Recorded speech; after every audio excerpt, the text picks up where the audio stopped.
Okay, so we have completed net income approach. Now let us go to next approach, net operating income approach. So this is also known as NOI, net operating income. Net operating income means earnings before interest and tax. Net operating income means earnings before interest and tax. So write the theory along with me. Write the notes along with me. One, net operating income approach means earnings before interest and tax. NOI approach is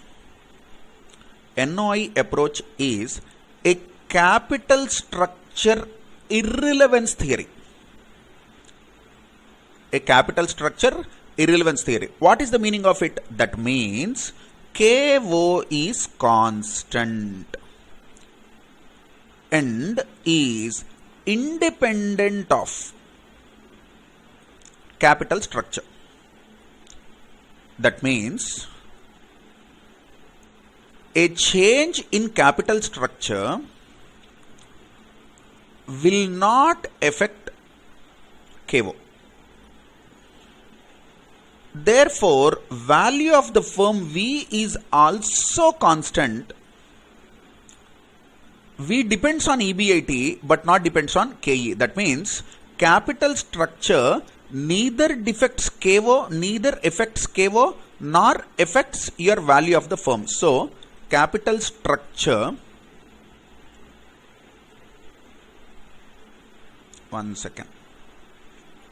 capital structure does not affect, what is the conclusion here? Capital structure does not affect KO, capital structure does not affect value of the firm. So there is no connection between capital structure and KO. There is no connection between capital structure and value of the firm. How it is? Look here. So as per NOI approach, debt is a cheaper source of finance. Debt is a cheaper source of finance. They are saying that yes, we do agree debt is a cheaper source of finance. Then what net operating income approach is saying? However, usage of debt. Therefore, however, usage of debt does not result in a decrease of KO. That means they are saying you use debt. Debt is cheaper source, but KO will not come down. Why? There is one very important observation these people are saying. Very, very important observation. More usage of debt results in high financial risk to shareholders. High financial risk to shareholders. So now what happened? Previously the company is not using debt. Then shareholder is not having high financial risk. Now the company started using debt. When the company started using debt, the financial risk of the company and the financial risk accepted by the shareholder increases. His EPS might vary now because you need to pay interest. So due to this increased risk,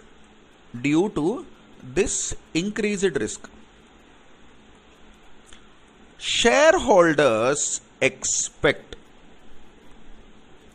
more return to compensate higher risk.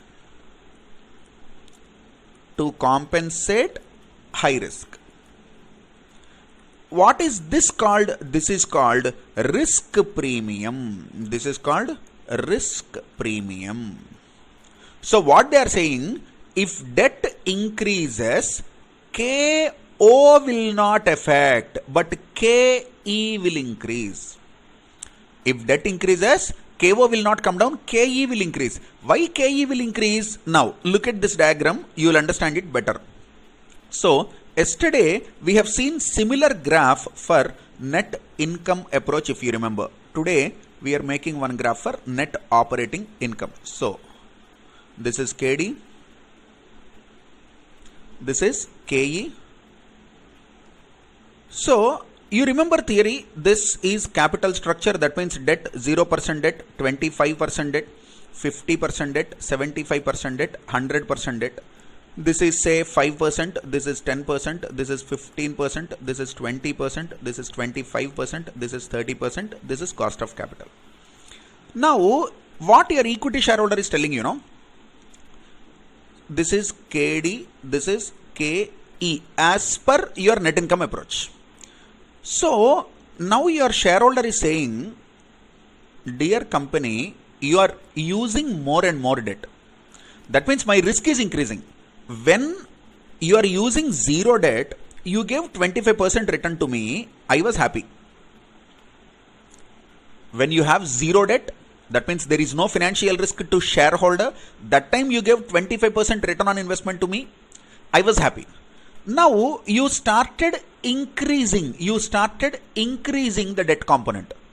So from 0 you started it to 10%, then you have taken it to 20%, then 25%, 50%, 75%. But you are saying cost of equity remains same. How? So when you are traveling in this direction, my risk is increasing. When my risk is increasing, I have to get more money. If risk increases, return has to increase. Otherwise, what is the point of, continuing to be a shareholder in your company? So I want more KE. So this cannot be me. So if you pay 25% to me when there is no risk, I was happy. But if you keep on paying same money, when your risk is increasing, my return also should increase. This cannot be KO. This cannot be KE. This cannot be KE. So what is the conclusion? In one single sentence, the summary of whole story is, shareholder is asking the company, dear company, you are borrowing more money. That is more financial risk to shareholder. Increase my KE. That's it. So what is the conclusion of net operating income approach? Net operating income approach says,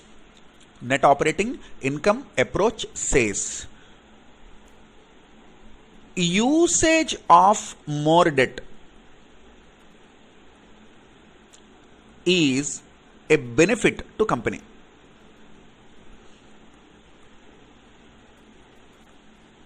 Usage of more debt is a benefit to the company, no doubt about it.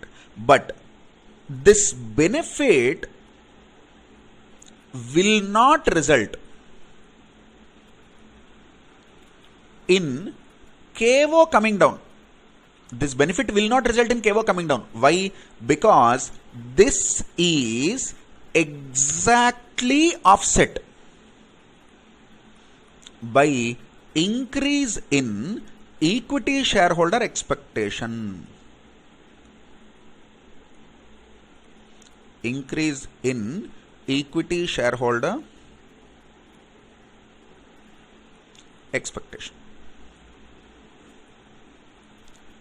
So, uses of more debt, if debt increases, this theory says KE will increase, but KO and V are constants. So, what is this? If debt increases, KE will increase, KO and V are constants. So, what are the points to remember? KD is constant. Point number A. Point number B. KO is also constant. This is the most important proposition of this theory. This is the most important proposition of this theory. Okay. So KD is constant. KO is also constant. But what they are saying is KE is variable. How it is variable? If you increase a debt component, KE will increase. That is what they are saying. And what is proposition D? KD is of course less than KE, no doubt about it. E, value of the firm. Value of the firm. V is also constant. That is the reason net operating income approach is known as constant overall cost of capital approach. So in any question, if they have given you that X limited follows constant cost of capital approach, that means, my dear friend, it is net operating income approach. Why? Because in net operating income approach, KO is constant. Okay. Now, what are the steps involved here? What are the steps involved here? Step 1. Calculate value of the firm V. First calculate value of the firm V. How to calculate V? Value of the firm V is equal to, how to calculate? EBIT capitalization, EBIT by KO. Calculate value of the firm V is equal to EBIT by KO. Second one is calculate value of debt. Debt is equal to same, interest by KD. Then 3, calculate value of equity. Calculate value of equity. Equity value here is residual. Out of total value of the firm, subtract value of debt, whatever the balance is, it goes to equity shareholders. So this is V minus D. You remember in previous approach we studied E plus D is equal to V. Here V minus D is equal to E. Even I personally believe this particular equation E is equal to V minus D makes more sense, because as you know, both in theory, in principle, in concept and also in reality, equity shareholder is the residual owner of the company. So take overall value of the company, in that outsiders whatever the value is, give it to them, whole balance goes to equity shareholder pocket. So value of equity shareholder E is equal to total value of firm minus value of debt. Then fourth one is calculate ETASH, earnings available to equity shareholder. You can also say calculate net income. Net income means earnings available to equity shareholder. But why I am writing ETASH here is, sometimes if I write net income, you might feel bad that, sir, this is net operating income approach. How come net income came here? So not to confuse you, I am using ETASH here. How to calculate ETASH? EBIT minus interest. 5. Calculate cost of equity KE. Cost of equity KE is equal to ETASH divided by value of equity capital into 100. ETASH divided by value of equity capital into 100. You understand? These are the 5 steps we follow. Okay, if you observe, what is the difference between that first approach and the second approach, you know? Try to understand it. See, this is the value of firm. How value of firm is calculated now? Look here. This is value of equity. This is value of debt. So equity plus debt both put together, you said this is value of the firm. This is your first equation. This is your first equation, net income approach. In net operating income approach, what you have done, you know? No, this equation is wrong. First calculate value of the firm. First calculate value of the firm. In this, so this is total value of firm V. In this, what is the part of debt? Calculate and remove. So the balance is equity. So take debt, take equity, add both. This is value of the firm, is net income approach. Calculate value of the firm, subtract value of debt, balance is value of equity, is net operating income approach. Net operating income approach actually makes more sense. Okay, so these are the steps. Based on this, shall we solve one question now? Look at problem number 13. Amita Limited. Shall we do this? Amita Limited's operating income is 5 lakhs. So what is the EBIT they have given? 5 lakhs. The firm's cost of debt is 10% and currently the firm employs 15 lakhs of debt. So what is cost of debt? 10%. What is debt amount? 15 lakhs. So can I say 15 lakhs into 10%? 1,50,000 is their interest payable. So operating income is 5 lakhs EBIT. 5 lakhs EBIT minus 1,50,000 is 3,50,000. That is what our net income. That means ETASH, earnings to equity shareholders, is. Overall cost of capital KO is given 15%. You are required to determine total value of the firm and cost of equity. This is the question. A simple question. So read the question. Try to remember the numbers. Operating income 5 lakhs. Debt 15 lakhs. Cost of debt 10%. Overall cost of capital 15%. Shall we do this? Now, look here.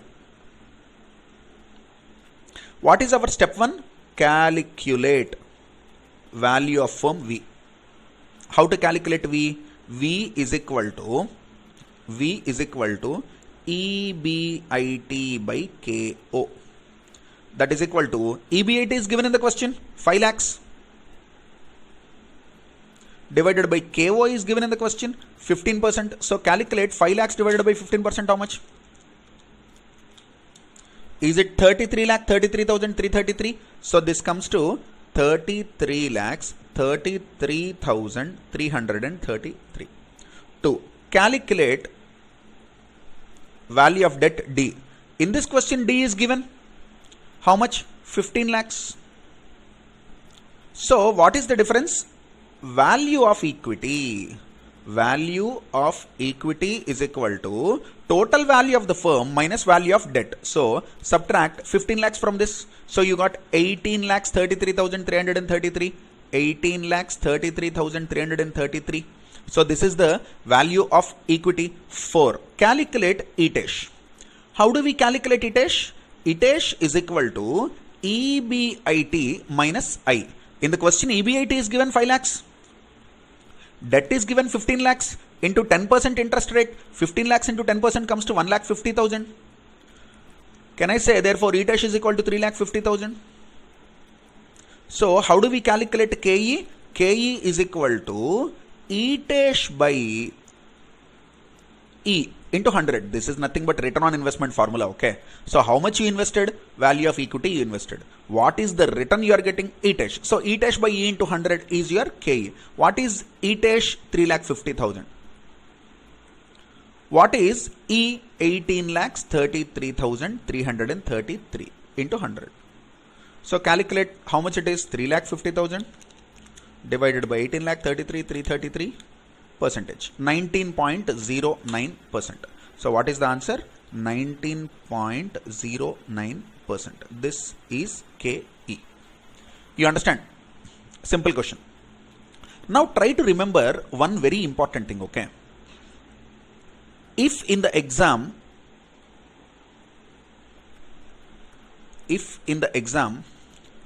they have given KD, KE and they have asked KO, it is net income approach. Always remember this. They have given KD, KE, they are asking you KO, net income approach.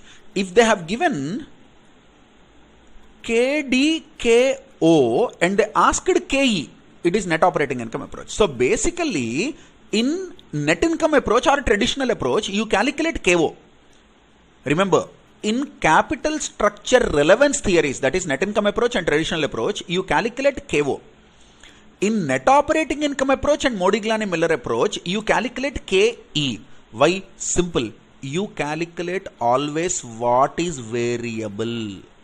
According to traditional approach and net income approach, KO is variable. So, what are the constants? KD, KE are constants. So, they have given KD, KE. You are calculating KO. That is net income approach. In net operating income approach and Modigliani-Miller approach, they'll give you whatever is constant. So, as per that theory, what is constant? KD is constant, KO is constant. So, they'll give you that too. What is variable? K is residual or variable. So, they'll ask you to calculate KE. So, if you remember this, this is damn easy for you. So you understand, net operating income approach we have completed. So shall we see the next approach, traditional approach?